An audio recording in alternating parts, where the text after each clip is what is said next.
헌법재판소가 윤석열 대통령 탄핵 심판 절차를 본격화한 가운데 여야는 현재 공석인 헌법재판관 3명의 임명 문제를 놓고 맞서고 있습니다. 관련 내용을 포함한 정치권 이슈들 김진전 중앙일보 논설위원, 김창룡 서울과학종합대학원 대학교 석좌교수와 함께 이야기 나눠봅니다. 안녕하십니까? 어서 오십시오.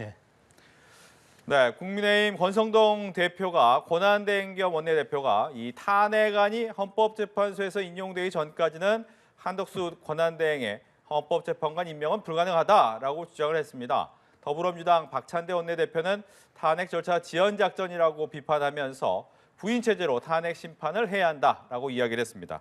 여기에 대한 이야기를 먼저 듣겠습니다. 권성동 원내대표의 논리는 무리가 있다고 생각을 합니다.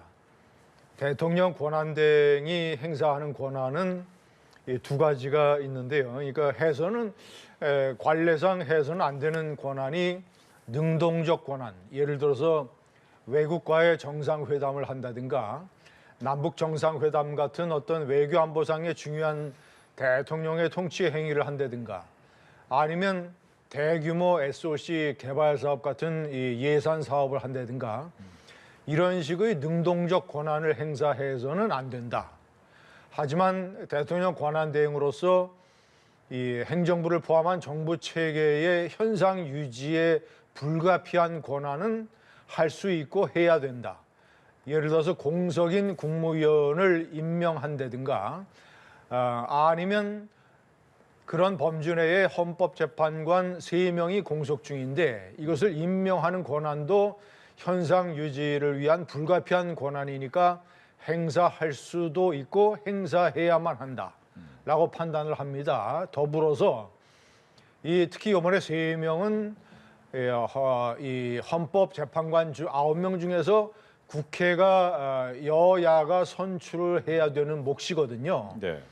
그리고 여야가 선출을 하면 대통령은 임명한다라고 되어 있는데 그때 대통령의 임명은 능동적인 권한이 아니라 국회가 선출한 사람들을 임명을 하는 일종의 절차이기 때문에 국회가 선출을 하면 이번에 대통령 권한대행이 임명을 하는 것도 의미이고 임명할 수 있고 임명해야 한다고 생각합니다. 예.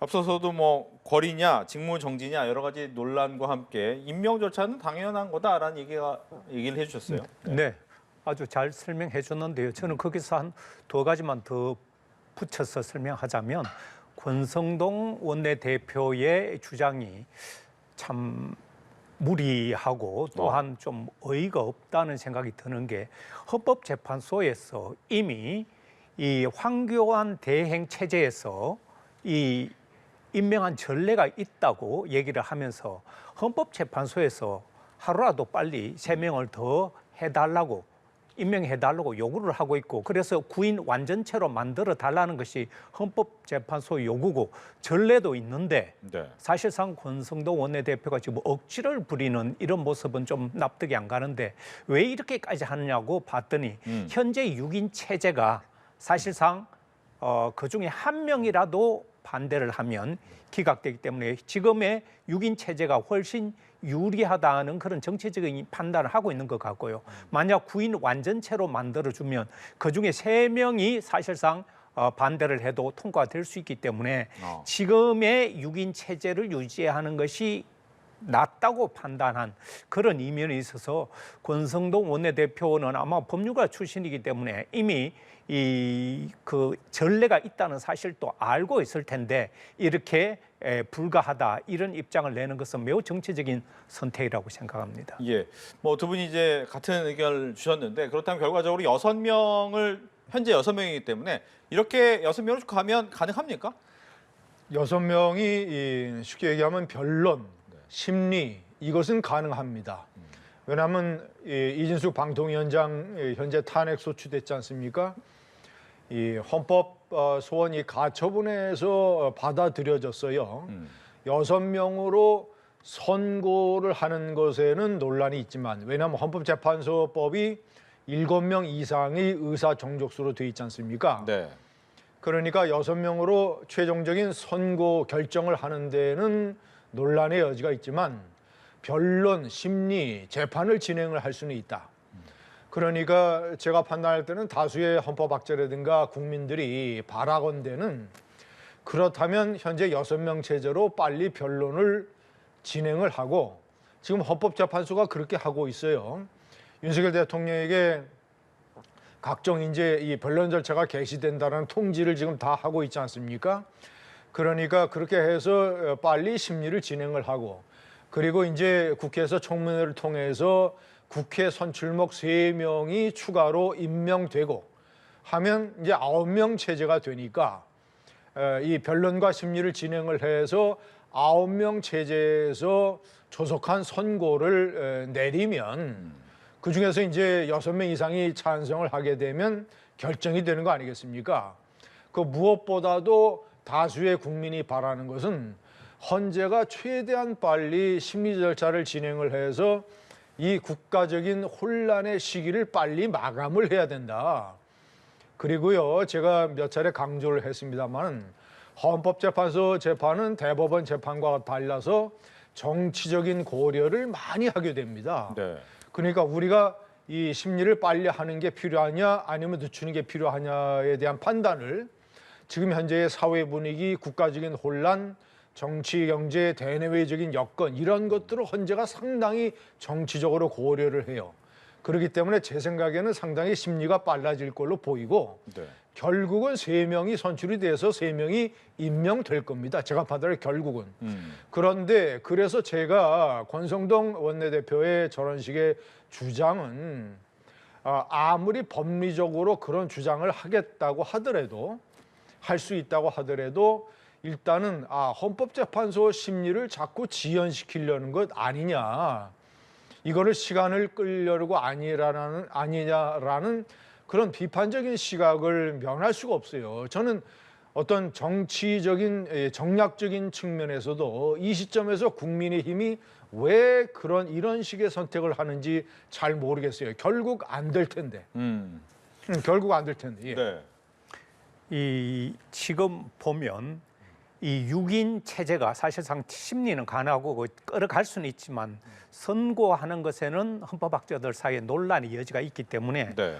어떤 경우라도 이 완전체를 만들어줘야 된다는 것이죠. 말하자면 대통령에 대한 탄핵을 결정하는데 6인 체제로 한다는 것은 두고두고 절차적 문제 또 정당성의 문제 논란을 가져올 것이기 때문에 이 여하를 막론하고 국회가 해야 될 3명의 추천을 하지 않으면 이거는 이 의무 사항인데 이 의무 사항을 하지 않는다는 것은 상당히 문제가 있고요.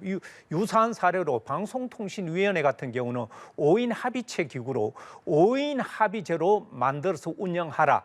이게 헌법에 명시되어 있는데 사실상 윤석열 정부에서 2인 체제로 계속 운영하면서 주요 결정을 내렸다가 지금 사법부에 가서 다 불법이라고 지금 판결이 나오고 있어서 그러한 사례가 있기 때문에 이 헌법재판소에서 앞으로 6인이 결정할 수 있을지 선고할 수 있을지는 헌법재판관들 사이에서도 검토해보겠다 이렇게 얘기를 했기 때문에 명시적인 답변을 끌어내지 못했다는 것은 논란의 여지가 있기 때문에 그래서 두 9인 완전체로 만들어줘야 그 어떤 결정이 나오더라도 수긍할 수 있기 때문에 권성동 원내대표가 지금 이런 식으로 지연 작전을 펼치는가 하면 6인 체제를 끌고 가려는 이 모습은 정말 국민의 기대를 저버리는 그런 일이기 때문에 하루라도 빨리 이 9인 완전체로 만들어줘야 된다 이런 말씀을 드립니다.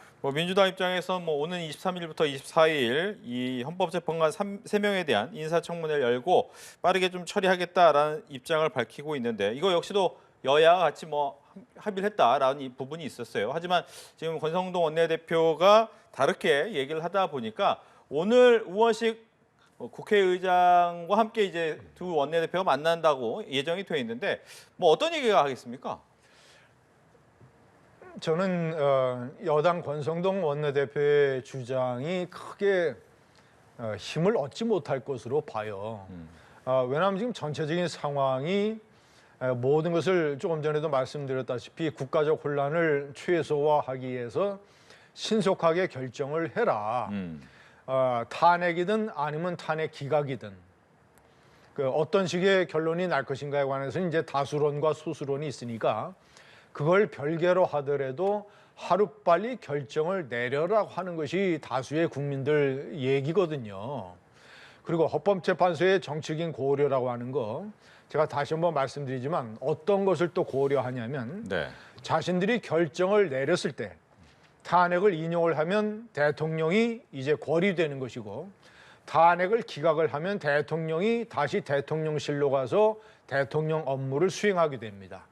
그때 헌재가 어떤 고려를 집중적으로 하냐면 박근혜 대통령 탄핵 때도 그러했는데 만약에 대통령이 기각이 돼서 대통령실에 가서 다시 직무를 수행할 수가 있는 상황이냐. 이 국가적 상황이라든가 또는 다수 국민들의 여론이라든가 이런 것들을 상당히 고려를 해요.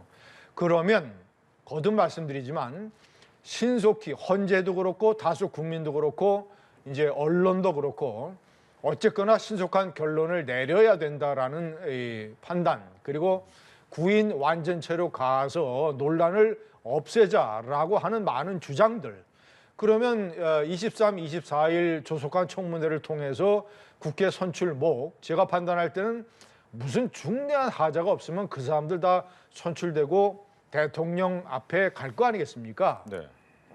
그래서 저런 논의도 제가 받을 때는 우원식 의장과 야당 쪽의 입장이 반영될 가능성이 높다 이렇게 판단합니다. 예. 의장과 원내대표의 오늘 회동에서 어떤 얘기가 나올 것인가? 그 자리가 굉장히 저는 중요하다고 생각하고요. 네. 지금 대통령이 없는 상태에서 여야정 협의체도 꾸려 나가야 되는데 사실상 원내대표면서 대표 대행을 하고 있는 권성동 의원의 역할이 굉장히 중요하다고 보는데 지금 권성동 원내대표는 85명이 탄핵에 반대한 사람들과 똘똘 뭉쳐 있기 때문에 어떤 형태로든 여야정 협의체에서 협의를 할 가능성이 굉장히 낮다. 이미 국민의 기대를 저버리고 국민과 반대되는 길을 가면서 불법을 저지른 이 대통령을 끌어안고 함께 가겠다는 그런 뜻을 분명히 했기 때문에 국정 운영에 조금도 도움이 되지 않을 그런 선택을 할 가능성이 굉장히 높고요. 그래서 그런 점들이 우려되기 때문에 자당 내에서 말하자면 국힘의 당 내에서 이번 당은 해체하고 국민의 신뢰를 얻는 방향으로 다시 가야 된다 이런 소소의 목소리가 있습니다만 일단은 현재 이런 어떤 국정 공백 상태를 어떻게 보면 보완하기 위해서 그 국회의장을 중심으로 여야 원내대표가 만났다는 그 자체가 굉장히 중요하고요. 다만 여기서 권성동 원내대표가 어떤 형태의 자세를 보일 것인지 지금 이런 것들이 주요 변수인데 저는 이 권성동 원내대표가 지금 또 역시 이 불법의 대통령을 끌어안고 함께 공멸하는 그런 길을 가고 있는데 저는 이것은 많은 여당 의원들을 잘못된 길로 뭐랄까요 데리고 가는 그런 결과를 가져올 것이라고 봅니다. 예, 국민의힘 이야기는 뭐 잠시 뒤에 한 번 더 질문을 드리겠고요. 여기 이제 좀 전에 들어온 속보 중에 하나 그게 있었죠. 오는 19일, 이르면 오는 19일 임시국회를 열어서 거부권 관련돼서 심의를 할 것이다라고 했어요. 6개 법안 같은 경우가 지금 올라온 상태인데 이 부분에서 어떻게 결론 나겠습니까? 일단 그 농업 관련 4개 법안과 그리고 국회법, 국회 증언감정법 개정안 그래서 6개 법안 그 6개 법안에 대해서는 탄핵 전과 탄핵 후에 이 대통령 권한대행과 국민의힘과 여당 측이 주장하고 가지고 있는 논리가 바뀔 만한 요소가 하나도 없어요. 더군다나 이 농업 관련 4개의 법안은 뭐 예를 들어서 쌀이 시장에 남아 돌면 국가 돈으로 사준다거나 다른 농수산물의 가격 안정을 재정으로 지원한다든가 이런 것들은 자유시장 경제의 질서에 반하는 것이고 장기적으로 농어업에 대해서 상당히 발전을 저해하는 것이라는 다수의 많은 지적이 있지 않습니까?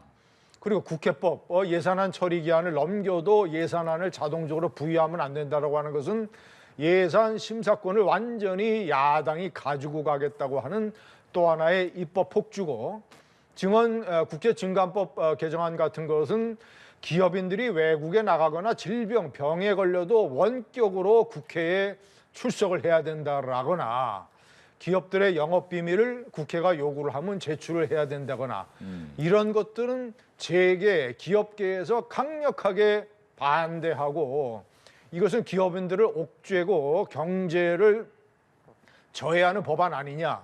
그런 논리가 한마디로 얘기하면 이 6개 법안의 그런 논리가 대통령 탄핵 소추라는 사태하고 아무런 관계가 없어요. 그러니까 대통령 탄핵 소추가 두 번 되건 3번 되건 10번 되건 이 6개 국민 생활에 나쁜 영향을 주는 걸로 판단되는 법안들은 이 한덕수 권한대행 체제가 국무회의에서 정말 거부권 건의도 이루어지고 권한대행이 거부권을 행사해야 합니다. 그 제가 판단할 때는 그 6개 법안에 대한 거부권 행사의 가능성은 대단히 높아요. 다만 이제 알겠습니다. 6개 법안에 대해서 얘기를 하셨는데 뭐 양국법 같은 경우에 지난번에도 한번 거부권을 행사했던 적이 있었기 때문에 계속해서 나오고 있는 법안이긴 합니다. 이 양국법을 비롯한 이 6개 법안이 네. 사실상 그 중에서 양국법은 이재명 대표가 민생 법안 1호라고 만들어낸 것인데 그게 보면 이제 살의 무기화를 할 수 있는 이런 부분에 있어서 어떤 미래를 위한 농업 정책을 좀 더 어떻게 보면 키워나가자. 그리고 농민들을 위한 약자를 보호하자. 이런 취지에서 이런 법안들이 만들어냈지만 사실상 정부에서 강력하게 반대하고 있고 이 부분에 있어서는 쟁점의 논란이 굉장히 많습니다. 저는 그래서 아까 말씀드렸던 여야정 협의체가 반드시 살아나야 된다고 생각을 하고요. 지금 한덕수 국무총리 같은 경우는 이걸 이전에도 반대 입장을 명시적으로 밝혔습니다. 그래서 정치라는 것은 그래서 대화와 타협이 굉장히 중요한데 이 장점도 있고 단점도 있는 이 법안을 어떤 식으로 서로 간의 양보와 타협을 끌어내느냐 이게 흑백 논리로 될 수 있는 게 아니기 때문에 그래서 저는 이 상황에서 여야정이 어떤 식으로 이 문제를 풀어나갈 수 있을지 이것이 또 하나의 저는 정치적인 리더십을 보여줄 수 있는 것이기 때문에 저는 하루속히 여야정 협의체에서 이 부분까지 포함해서 거부권을 이번에 만약 국무총리께서 권한대행께서 거부한다 하더라도 이게 끝이 아니기 때문에 1차 거부하면 그다음 어떤 부분을 보완 수정해서 다시 한번 올릴 것인지 여기까지 논의가 가졌으면 좋겠다 생각합니다. 예. 또 하나는 뭐 계속 얘기가 나오지만 내란 일반 특검법하고 김건희 여사 특검법인데 이제 법제처가 오늘 접수를 했습니다. 그렇기 때문에 접수한 다음 날부터 15일 이내니까 내년 1월 1일이 기한이에요. 그 전에 거부권을 행사할 것인가 말 것인가에 대한 고민을 해야 되는데 이 부분에 대한 얘기도 듣습니다. 자, 김건희 여사 특검법도 제가 조금 전에 말씀드린 6개 법안하고 논리가 똑같습니다. 오히려 거부를 해야 되는 사유가 더 추가가 됐죠. 왜냐하면 지난번에 거부했을 때는 김건희 여사 혐의 2개 정도 도이치 사건을 포함을 해서 명태균 사건하고 이것만 특검을 하겠다는 것이었는데 그것도 국민의힘에서 이것 자체가 현실적인 사법 체계를 교란하는 것이기 때문에 거부해야 된다고 해서 거부했습니다. 부결시켰었습니다. 그런데 이번에 특검법은 2개 법안에서 또 원래 가지고 있던 15개 혐의로 또 확대했어요. 아니 왜 민주당은 무슨 특검이 무슨 어린애들 무슨 장난하는 놀입니까? 15개 혐의를 하루아침에 2개로 줄였다가 이번에 또 이제 탄핵 소추가 되니까 이 분위기에 편승해서 2개 혐의를 갑자기 또 15개까지 넣었어요. 또 사람들이 생소한 듣도 못한 혐의를 대통령 부인 특검 조사하겠다고. 그렇기 때문에 김건희 여사의 특검법 조사 문제는 윤석열 대통령의 탄핵 소추 재판이나 내란죄 수사와 완전히 다른 문제다. 이것은 별개의 문제다. 대통령 탄핵 소추가 이 법안에 영향을 줄 만한 요소가 하나도 없어요.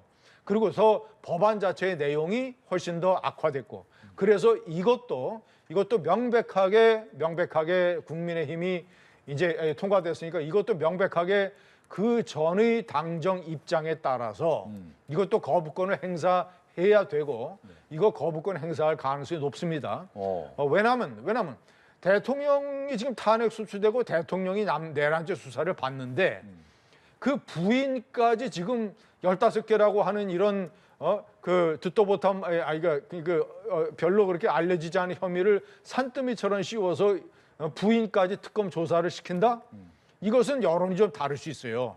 자, 그리고 내란 특검은 말이죠. 이 부분은 제가 좀 생각이 어떠냐면 이것은 국민의힘에서 거부권을 행사할 한덕수 대행이 거부권을 행사할 명분이 과연 있겠는가? 왜냐하면 지금 현재 내세우는 명분이 특검 2명의 추천을 민주당과 조국혁신당이 한 명 한 명씩 해서 한다. 네.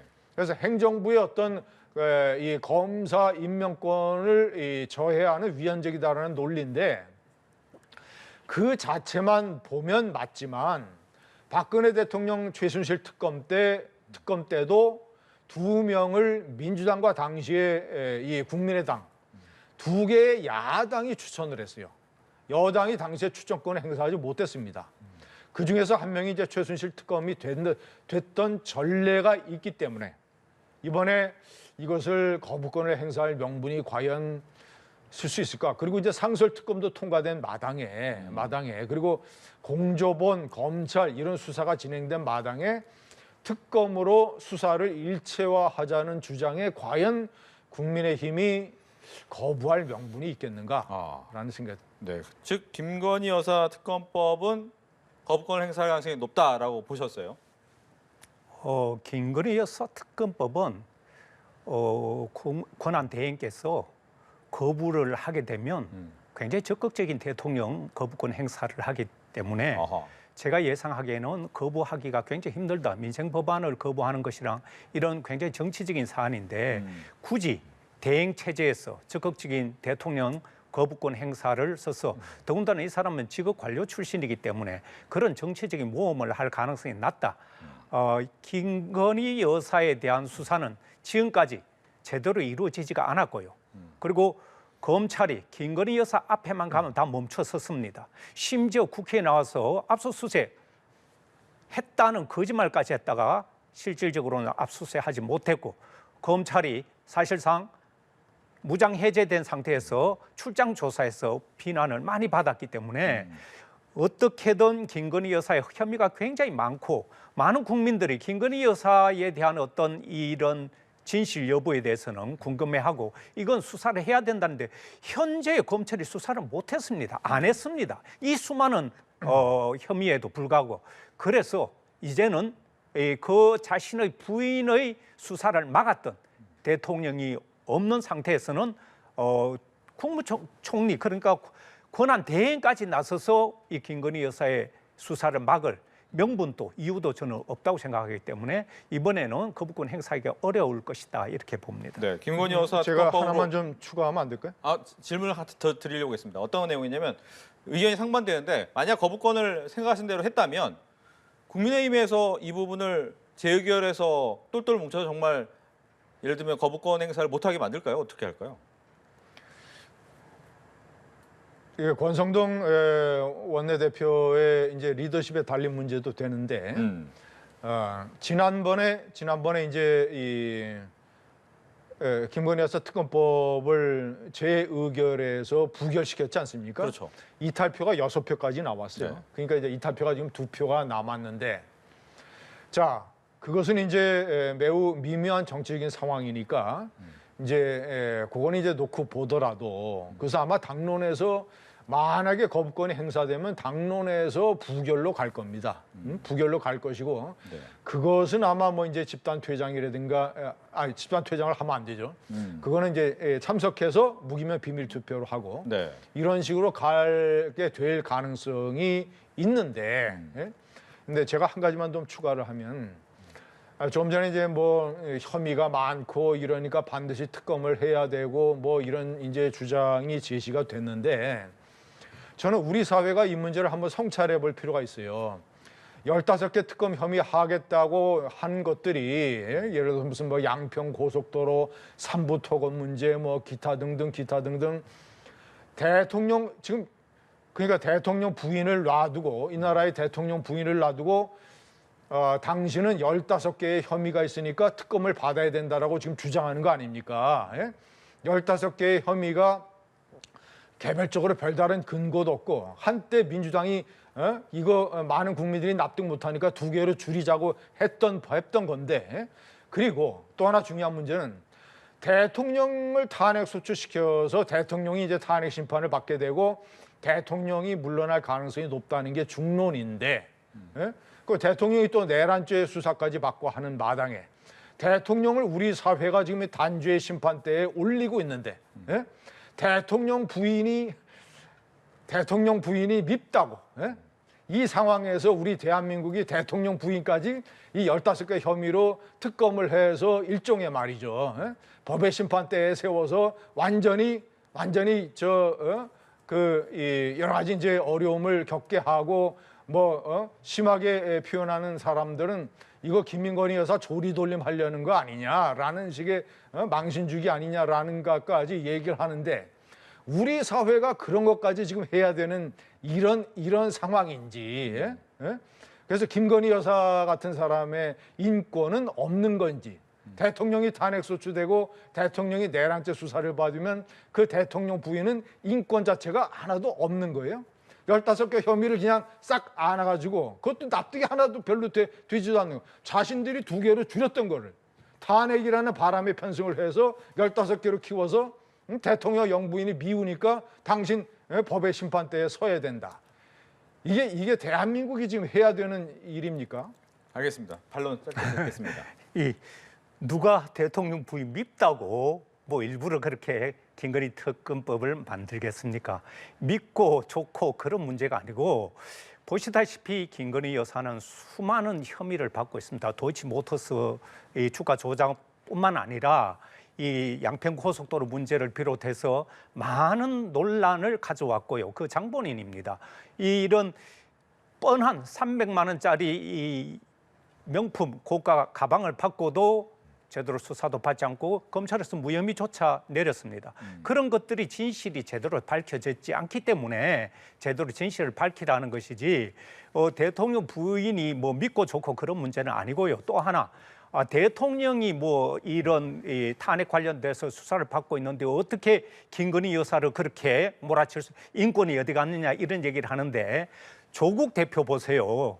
조국 대표는 자기 부인이 4년형을 선고받았고 지금 조국 대표는 자기 딸이 저 의사 면허증을 박탈하고 한 가족을 몰살. 그때는 그러면 그런 부인들 그러니까 그런 사람들의 인권 얘기가 나왔습니까? 지금 김건희 여사의 인권만 얘기할 그런 상황은 아니다. 그래서 혐의가 없다면 그 벗어나면 됩니다. 그런데 지금 수많은 혐의가 드러났고 명백한 이런 것들이 수사를 통해서 밝혀지지 않다 보니까 거기에는 현재 검찰의 잘못된 그런 수사 행태, 이 살아있는 권력 앞에서 수사하지 못했던 그런 검찰의 원죄 이런 것들이 있기 때문에 부득이하게 김건희 여사 특검법이 지금 다시 이렇게 올라가는 것입니다. 네. 아니, 조국 대표의 범죄는 그 표창장 위조라든가 각종 이런 것들이 부인과 그리고 이제 이 대리시험 봐준 거 이런 것들 부인과 같이 행사를 한 공동 범죄였잖아요. 그거는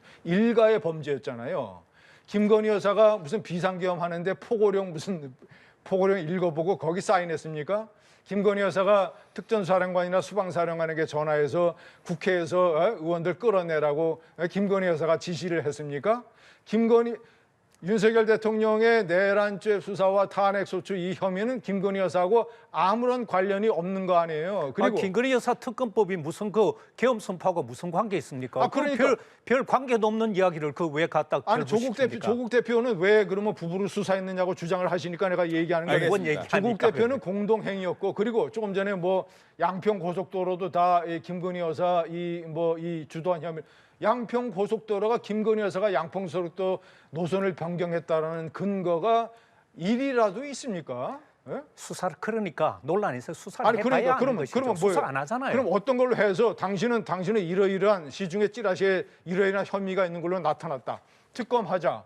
특검해서 당신 무혐의로 나오면 되지 않느냐라고 주장을 하면 길 가는 사람들 전부 다 특검하죠. 그러면 알겠습니다. 그러면 아니 그런 식의 인권 침해가 지금 뭐 들어온 속보가 하나 있기 때문에 여기까지 듣고요. 지금 국민의힘이 헌법재판관 3명의 인사청문회 일정에서 불참하겠다라고 결정을 했습니다. 김대식 원내수석 대변인이 조금 전 기자들과 만나서 이 헌재 재판관 인사청문회 국민의힘은 아예 불참하는 걸로 결정이 됐다라고 얘기를 했고요. 네, 앞서 더불어민주당은 국민의힘이 불참하더라도 오는 23일 또 24일에 인사청문회를 열고 30일 본회의에서 임명동의안 처리하겠다라는 계획을 밝힌 바가 있습니다. 앞서서 저희가 이 문제 잠깐 얘기했는데 결과적으로 국민의힘은 아예 참석 안 하겠다는 거네요. 그렇죠. 국민의힘은 이제 불참을 하고 뭐 불참을 해도 인사청문회 진행하는 것은 아무런 문제가 없으니까 네. 저런 식으로 될 겁니다. 그런데 하여튼 결국 자꾸 저렇게 하면 국민의힘이 헌재를 자꾸 지연시키는 거 아니냐, 시간 끌게 하는 거 아니라는 비판을 면치 못할 것이다. 예. 헌재에서도 빨리 구인 완전체로 만들어 달라고 국회에 여러 차례 얘기를 했는데 저런 식으로 국민의힘에서 거부하고 인사청문회조차도 참여하지 않는다는 것은 헌재에 매우 좋지 않은 그런 메시지를 주기 때문에 네. 저는 지금 자충수를 두고 있다. 국민의힘은 이미 국민을 배신한 그런 국민의힘으로 낙인 찍혔는데 이 헌재 완전체를 만드는데도 협조하지 않기 때문에 도대체 국민의힘은 대한민국의 정당인가? 이 정당이 존재 이유가 뭔가? 이 국민들의 기대나 요구를 저버리고 이 헌법기관이라고 할 수 있는 이 헌재마저도 구성을 안 해주겠다고 저렇게 목리를 부리는 이런 모습 보고 국민들은 국민의힘에 대해서 다시 한번 분노와 실망을 느끼지 않을까 이런 생각이 듭니다. 예. 국민의힘 얘기 잠깐 하겠습니다. 지금 국민의힘은 굉장히 어려운 상태죠. 비대위 체제로 전환을 착수를 했는데 과연 어떻게 마련해 나가야 되느냐. 예를 들면 이제 김태흠 지사 같은 경우에는 간판 내리자, 그리고 재창당하자 이 정도까지 얘기를 했는데 어떤 식으로 수습해야 됩니까? 자, 그러니까 어떤 식으로 수습이 될 것이냐보다는 해야 될 것이냐라는 측면을 말씀을 드리면, 네. 자, 첫 번째는 이제 비대위원장을 원 내에서 하든 원 외에서 하든 현 단계에서 갖춰야 될 조건이 몇 가지가 있습니다. 첫째는 과도하게 윤석열 대통령의 혐의를 방어하고 탄핵에 반대했던 당론을 과도하게 옹호해서 이것을 앞으로 2, 3개월 이어지는 탄핵 정국과 그리고 그 이후에 한 2개월 정도 계속될 만약에 탄핵이 인용이 되면 조기 대선 정국에서 이런 입장을 계속 가지고 갈 인사는 대단히 위험하다. 예, 그것은 현재 이제 국민의힘이 탄핵 찬반으로 갈라졌던 거 아닙니까? 박근혜 대통령 때처럼. 그렇다면 이제 필요한 비대위원장의 어떤 요건은 첫째, 탄핵의 강을 과감하게 넘을 수 있는 사람이어야 된다. 찬반이 분열과 갈등으로 가지고 와서 뭐 분당 얘기까지 나오고 무슨 뭐 김태흠 지사가 얘기한 것처럼 무슨 뭐 현실 가능성은 없지만 뭐 당 간판을 내려야 된다. 이런 식의 극단적인 상황까지 가지 않도록 탄핵의 강을 국민의힘의 의원들을 전부 다 나룻배에 태워가지고 탄핵의 강을 넘어갈 수 있는 사공, 그리고 당을 화합과 단합으로 이끌 수 있는 사람. 탄핵 문제는 헌법재판소의 결정에 맡기자. 맡기고 우리는 이 모든 것을 현실로 받아들이고 대신 마치 지금 대통령이 된 것처럼 하는 이재명 대표와 민주당의 이런 것들에 대한 적극적인 반박과 공세를 통해서 국민에게 호소할 수 있는 리더십 가진 사람. 그리고 그것을 계속 조기 대선까지 이어가서 대통령 선거를 어떻게 해서든지 치러낼 수 있는 리더십을 가진 인물이어야 된다고 봅니다. 예. 수습할 방안. 저는 수습할 방안이 제대로 안 나온다고 보고 있고요. 김태흠 지사가 얘기한 당 간판을 내려야 한다. 아마 당 간판을 내리게 되리라고 봅니다. 지금 이 당 간판으로 앞으로 지방선거라든가 대선 치르기는 굉장히 어렵기 때문에 김태흠 지사가 저는 정확하게 지적을 했다고 생각합니다. 당 간판을 시간이 지나면서 앞으로 탄핵 그 결과가 나오면 알아서 내리게 될 것이고, 그리고 당 간판만 내리는 것이 아니라 지금 그 내부에서 비대위원장을 뽑던 외부에서 뽑던 이미 11번의 실험으로 안 된다는 판단이 나왔습니다. 말하자면 지금의 이런 구성 멤버 그리고 정당의 이런 모습은 국민적인 어떤 신뢰 속에 존재해야 될 정당이 공당이 이렇게 국민의 뜻과는 반대로 가기 때문에 당 간판을 내리게 될 것이다. 그리고 아마 사과하고 선거가 임박하면 무릎 꿇고 다시 한번 표를 호소하게 될 것입니다. 아직 선거가 멀기 때문에 지금 버티고 있는데요. 이번에 이런 이 국민의힘 당은 이 과거에 박근혜 때와 지금은 다르다고 봅니다. 12.3 이 내란 있기 전과 있고 후에 윤석열 대통령이 앞으로 어떤 헌법재판소의 판결을 받느냐에 따라서 국민의힘은 아마 당을 바꾸는 그런 일이 생길 것이고 아마 백방으로 외부의 사람을 끌어와도 네. 구해줄 사람은 없을 것이다. 그렇게 봅니다. 알겠습니다. 이렇게 해서 정치권 이슈 두 분과 함께했습니다. 오늘 얘기 잘 들었습니다. 고맙습니다.